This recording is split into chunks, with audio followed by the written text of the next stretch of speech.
여러분 한 주간 잘 지내셨습니까? 네, 보고 싶었습니다. 여러분 많이 보고 싶었습니다. 참 좋으신 하나님의 평강과 은총이 오늘 예배 자리 나오신 모든 성도 여러분에게, 그리고 여러분의 삶의 자리자리에 충만하게 임하시기를 주님의 이름으로 축복합니다. 아멘. 지난주에 우리가 안식일이 아니라 주일을 지키는 이유에 대해서 말씀을 나누었습니다. 우리의 구원은 십자가에서부터 시작돼서 부활에서 완성되었다. 그래서 우리는 예수님이 부활하신 주일에 예배를 드린다 하는 말씀이었습니다.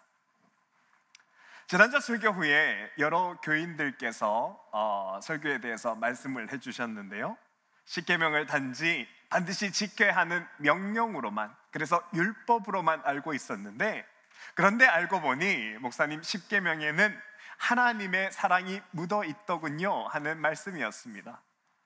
이 말을 듣고 저도 십계명에 기록된 하나님의 본심이, 그 사랑의 진실이 잘 드러난 것 같아서 참 기분이 좋았는데요, 그런데 여러분, 이렇게 하나님의 사랑이 진하게 묻어 있는 것은 오늘 살펴보고자 할 십계명의 첫 계명도 마찬가지입니다.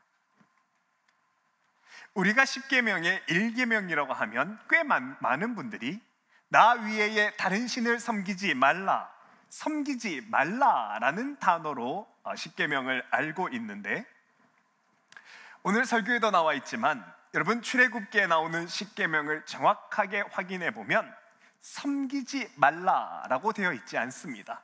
20장 3절을 보면 이러한데요, 나 외에 다른 신을 내게 두지 말라, 섬기지 말라가 아니라 내게 두지 말라라고 말씀을 하시고, 또 신명기 5장에서 십계명을 또 확인해 봐도 나 외에 다른 신을 내게 두지 말라 하시는데요, 그런데 우리는 섬기지 말라로 알고 있는 경우가 꽤 많이 있습니다.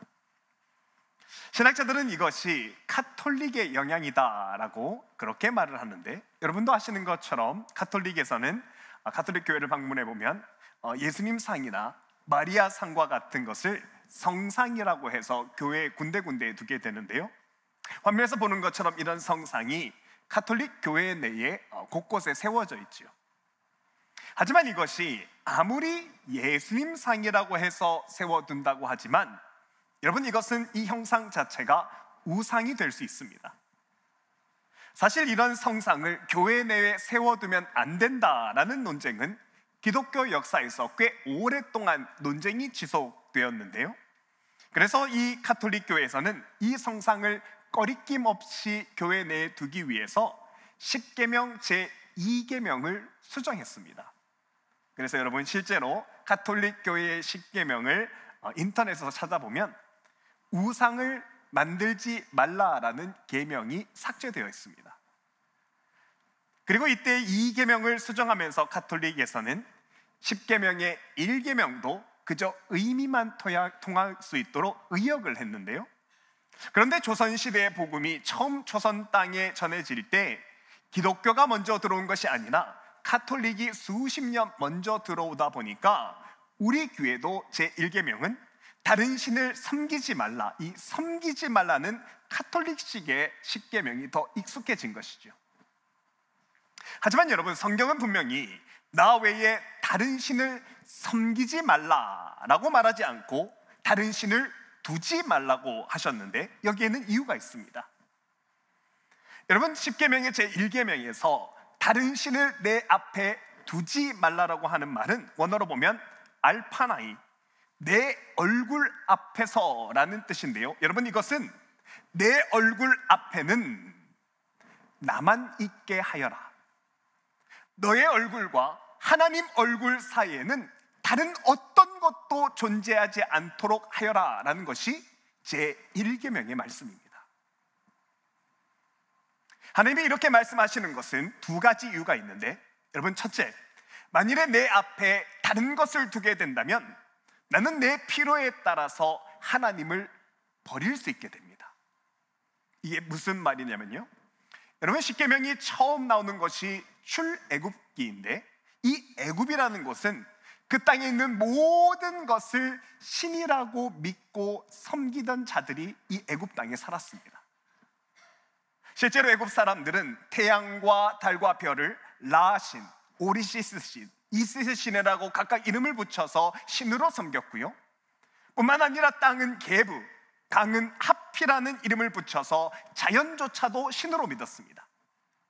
그런데 이런 애굽에서 이스라엘 백성들이 오랜 시간 430년이나 이 애굽 땅에 살다 보니까 이들도 애굽 사람들이 믿는 것처럼 이 이스라엘 백성들도 따라 믿게 되었는데요, 그래서 하나님께서 출애굽하기 직전에 재앙을 내리시는 것을 보면 이스라엘 백성들도 애굽 사람처럼 개구리와 파리와 심지어 몸을 가렵게 하는 이까지도 신으로 섬겼다는 것을 알 수 있습니다.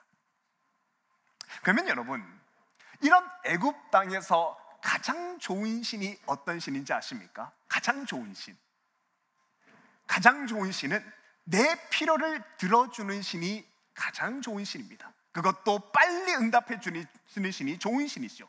만약 아이를 갖기를 원한다면 당장에 아이를 갖게 해주는 신이 가장 좋은 신이고, 또 병이 낫기를 원하면 병을 빨리 낫게 해주는 신이 좋은 신이죠. 그래서 애굽 사람들 사이에서는 그 때마다 필요에 따라서 신도, 그리고 신에 대한 믿음도 계속 바뀌었는데요, 그런데 이런 이스라엘 백성들과 애굽 사람들이 같이 살다 보니까 이들도 애굽 사람과 똑같이 믿음과 그 신앙도 바뀌게 되는 겁니다. 언제든지 체인지할 수 있는 것이죠. 하나님을 믿기는 하지만 동시에 이것도 믿어보다가 또 필요에 따라서 저것도 믿어보다가 하면서 하나님에 대한 신앙이 한 마음이 아니라 여러 갈래로, 두 가지 이상으로 갈리고 또 바뀌는 것입니다. 그런데 여러분, 이렇게 여러 신을 섬기는 것이 하나님 입장에서 보면 이런 느낌입니다. 여러분, 만일 여러분께 한번 상상을 해보십시오. 홍기가 가득 차서 결혼해야 할 딸이 있다고 한번 가정을 해보십시다. 그리고 어느 날 이 딸이 홍기가 차서 신랑감 하나를 데리고 왔는데 얼굴을 보니까 첫인상이 너무 마음에 드는 겁니다.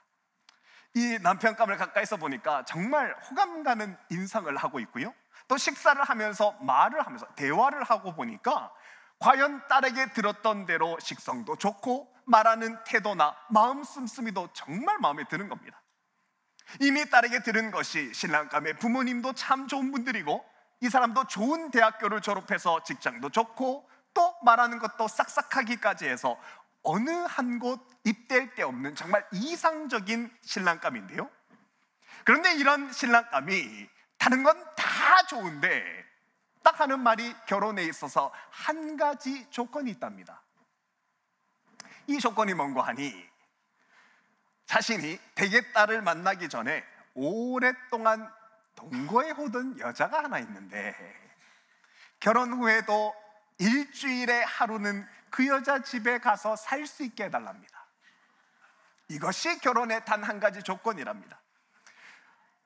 아버지들께서 이게 많이 계시는데요, 결혼을 허락하시겠습니까? 당연히 안 되죠. 그래서 결혼 안 된다라고 말을 하니까 남자가 바짓가랑이를 붙들고 눈물로 호소합니다. 아버님, 제가 따님을 얼마나 사랑하는데요, 제가 따님을 위해서는 뭐든지 할 수 있습니다. 그런데 단 하나, 오랫동안 동거했던 이 여자도 함께 사랑해 줄 수 있게 한다면 나는 죽을 때까지 따님도 사랑하겠답니다. 뭐가 문제입니까? 마음이 하나가 아니라 둘입니다. 바람둥이죠. 근데 여러분, 이렇게 어처구니 없는 행동을, 이 바람둥이 행동을 하나님 앞에서 우리가 하는 겁니다. 이 바람둥이는요, 그 심리가 눈앞에 있는 여자의 마음을 얻기 위해서는 간이고 쓸개고 다 빼준답니다. 뭐라도 다 한답니다. 그런데 언제 마음이 바뀌는가 하면 일단 내 필요가 채워지면 마음이 한 번에 바뀝니다. 마음을 얻고 내 필요와 욕구가 만족되면 흥미가 떨어져서 마음이 바뀌고요, 그리고 그 뒤로는 오랫동안 그 여자를 찾지 않습니다. 언제까지요? 자신에게 아쉬울 것이 또 생길 때까지, 내게 필요한 것이 생길 때까지 다시 딸을 찾아오지 않습니다. 그리고 이것이 바로 우리가 우상과 하나님을 겸하여 섬길 때 하나님이 느끼실 감정인 것입니다. 그리고 이런 상황이 지속되면 우리의 신앙은요, 일본같이 됩니다. 여러분, 일본은 복음이 일본에 들어간 지 올해로 474년이나 됩니다. 역사 기록에 보면 예수의 소속 선교사 프란시스 자비에르가 들어가서 일본의 복음을 전한 것이 1550년이었는데요. 그러니까 474년 전, 한국과 비교하면 무려 300년 이상 전에 복음이 일본에 먼저 들어간 것인데, 그런데 여러분, 일본의 복음화율이 얼마냐? 여러분 예상해 보실 수 있겠습니까? 일본의 복음화율이 얼마 정도 되겠습니까? 일본의 복음화율은 전체 인구의 0.4%밖에 되지 않습니다. 여러분, 실제로 일본에서 길거리 전도를 해보면요, 그래서 이 전도지를 나누어주면 일본 사람들은 절대로 그 전도지를 버리거나 쓰레기통에 넣지 않습니다. 자세히 읽어보면서 잘 접어가지고 가방에 쏙 집어넣습니다. 한국에서 그렇다면 당연히 버렸거나 이렇게 쓰레기통에 구겨 넣었을 것 같은데, 일본에서는 곱게 접어서 전도지를 가방 안에 쏙 넣고요, 또 같이 기도를 하자고 해도 그 자리에 서서 기도도 합니다. 그런데 뭐가 문제냐면, 일본도 마치 애굽 사람들처럼 800만 개가 넘는 신을 섬기다 보니까, 그러니까 이들이 하나님을 섬길 때 800만 개의 신 중 그 다음에 하나로 하나님을 믿는 겁니다. 종교학자들이나 신학자들의 말을 이용하자면 이건 신앙이 아니라 자기 필요에 따른 종교성에 불과한 것이죠. 그러니 아무리 하나님에 대해서 듣는다고 해도, 하나님에 대해서 들어서 안다고 해도 이건 종교성만 커지고 생기는 것이지 그 안에 생명은 없는 겁니다. 그래서 1계명은 우리의 마음이 오직 하나님을 향하여, 한 분 하나님께 향하여 전심이래 되어야 한다고 말하는 것입니다. 그래서 하나님께 온전한 마음이 되어 생명을 얻으라 하는 것이 바로 1계명의 말씀이지요. 이 말씀 듣고 바람둥이 되시면 안 되는 겁니다. 두 번째 10계명에서 하나님이 내 앞에 다른 것을 두지 말라라고 하시는 것은, 여러분, 고난의 때를 위한 겁니다. 오늘 본문은 이스라엘의 왕이었던 사울이 골리앗과 상대하는 장면을 이제 묘사를 하고 있는데요. 그런데 이때 사울 왕은 골리앗을 상대해서 이겨낼 재간이 없었습니다. 이번 전쟁은 이제까지 사울 왕이 해왔던 전쟁과는 완전 차원이 달랐는데요, 군대 숫자 면에서도 압도적으로 밀리고, 특히나 골리앗을 맞설 선문장이 없어서 정말 말 그대로 죽기만을 손꼽아서 기다려야 했어야 했는데, 그래서 오늘 본문의 사울이 이 어린 다윗을 전쟁터에 내보내는 이 상황을 두고 신학자들은 사울이 다윗을 전쟁터에 보낸 것은 사실 전쟁의 불쏘시개로 사용하기 위함이다라고 말을 합니다. 사울이 골리앗을 눈앞에 보니까 이건 자신이 상대할 수 있는 상대가 아니거든요. 또 군사들을 보니까 군사들도 이미 사기가 다 땅바닥에 내려앉을 대로 내려앉아 있고, 그래서 최후의 수단으로 다윗을 전쟁터에 내보내는 건데, 혹시나 다윗이 골리앗 앞에 가서 처참하게 죽는 모습을 군사들이 본다면, 혹시나 정말 이것이 불쏘시개에 대해서 사람들이 분노한다면, 그래서 군인들이 분노로 인해서 사기가 올라가지 않을까라고 생각했을 거라는 겁니다. 그만큼 이 상황은 사울이 감당할 수 있는 상황이 아니라서 낙심해 있었지요. 그래서 오늘 본문 32절에도 보면 다윗이 사울에게 말하되 사람이 낙담하지 말 것이라 라고 말하는데, 여러분, 이 말은 사울이 이때 정말 낙담하리만큼 두려웠다는 말입니다. 그러면 여러분, 사울 왕도 이렇게 두려워하는 이 상황에서 어떻게 다윗은 두려움 없이 골리앗을 상대할 수 있었을까요? 어떻게 이 상황에서 다윗은 조금의 흔들림도 없이 물맷돌을 들고 골리앗 앞에 설 수 있었을까? 사실 저는 사울 왕이 이때 느꼈을 두려움을 잘 압니다. 여러분, 훌쩍 2년을 넘긴 벌써 일이 되어버렸는데요, 지금은 우리 교회 법적인 문제가 다 해결되어서 다 종식되고 사라졌지만 그것도 2022년 4월 1일에 만우절에 거짓말처럼 다 해결이 되었지만 저는 아직도 소송이 한창일 때가 머릿속에 생생합니다. 그때는 정말 감당할 수 없을 만큼의 일들이 한두 개가 아니라 23개의 법적 문제가 연속으로 교회 내에 터졌습니다. 일이 이렇게 되니까요, 처음에는 목사인 저도 두려웠습니다. 당황스러울 만큼 큰 두려움과 공포가 저를 밤마다 눌렀습니다. 그리고 두려움에 휩싸이고 나니까 정말 아무것도 할 수 없더군요. 그래서 저는 이 사안을 두고 매일 새벽 2시에 일어나 하나님 앞에 기도했습니다. 아니, 잠이 오지 않아서 기도할 수밖에 없었습니다. 하나님, 제가 어떻게 하기를 원하십니까? 도대체 우리 교회를 어떻게 하려고 일을 이렇게까지 이끌어 나가십니까? 탄식하며 기도를 했습니다. 그런데 여러분, 그때마다 하나님이 하시는 말씀이 매일 동일한 겁니다. 김 목사, 두려워하지 마. 두려워하지 마. 아니, 하나님 자꾸 말씀만 두려워하지 말라고 하시면 저들은 어떡하라는 겁니까?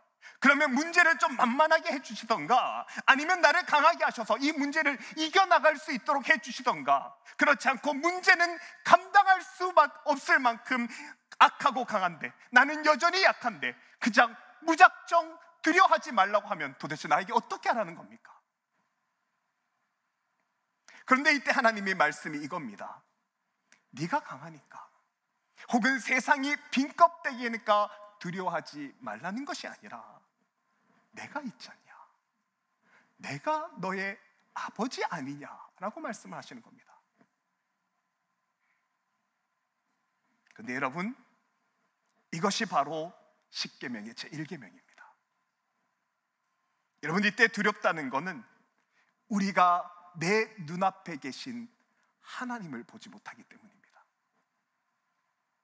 그래서 하나님의 말씀이 이때는 내 얼굴 앞에는, 네 얼굴 앞에는 나만 있게 하여라. 이런 고난의 때는 내 얼굴과 너의 얼굴 사이에 다른 어떤 것도 두지 말고 너는 구원 되시는 하나님의 얼굴만 바라보아라. 알파나이, 너는 내 얼굴만 바라보아라 하는 것이 1계명의 말씀입니다. 여러분, 제가 그때 알았습니다. 다윗은 그때 그 전장에서 골리앗 뒤에 서 계시는 하나님을 보았구나. 사울은 자기 앞에 여러 우상을 보느라 정작 자기 얼굴 앞에 있는 하나님을 보지 못했지만 다윗은 그 순간 하나님과 내 얼굴 사이에 다른 어떤 것도 두지 않고 하나님만 보았구나. 그래서 하나님께서 그때 1계명을 지키고 서 있던 다윗에게 물맷돌로 크게 역사하셨다는 사실을 제가 깨닫게 되었습니다.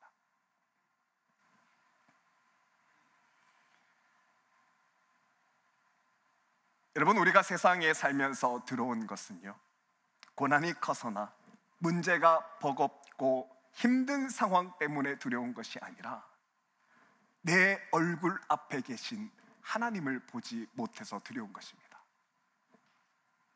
그래서 십계명의 제1계명은 삶의 고난의 때에는 절대로 우리 얼굴 앞에 계신 하나님을 향하여 시선을 빼앗기지 말라라는 말씀입니다.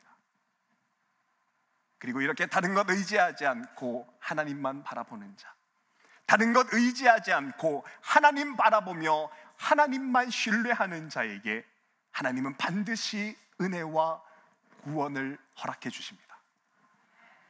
그래서 여러분, 하나님은 이 고난의 때에 십계명 1계명을 지키는 자에게 주시는 그 축복을 성경 곳곳에 기록해 두셨습니다.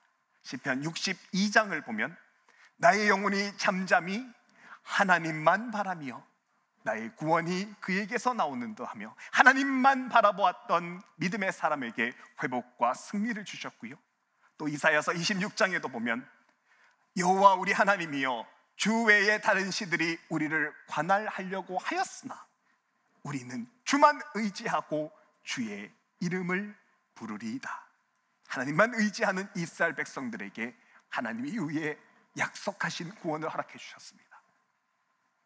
세상의 우상들이 계속해서 우리의 시선을 하나님이 아니라 다른 곳으로 빼앗고자 하지만 그런 가운데서도 십계명의 1계명, 내 눈앞에, 내 얼굴 앞에 하나님 외에 다른 어떤 것도 두지 않는 자에게 하나님께서 반드시 회복과 구원을 허락하시는 겁니다.